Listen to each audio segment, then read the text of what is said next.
So hello mga idol, magandang hapon. So ipapakita ko po sa inyo mga idol no, yung kinukulikta po namin na balat po ng niyog, yung tinatawag na bunot.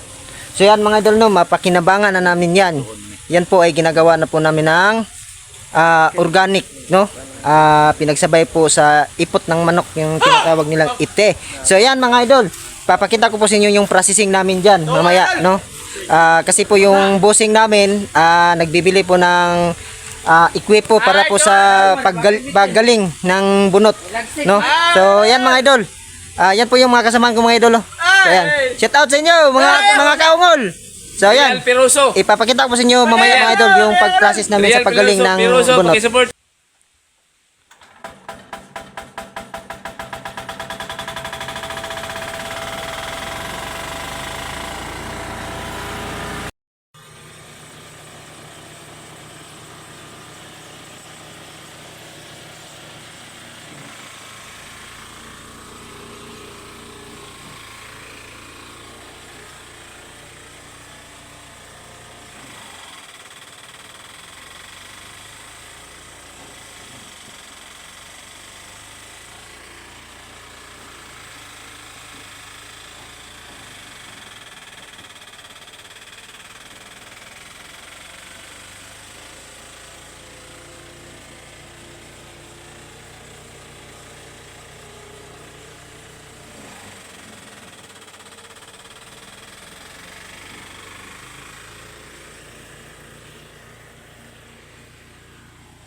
Support guys.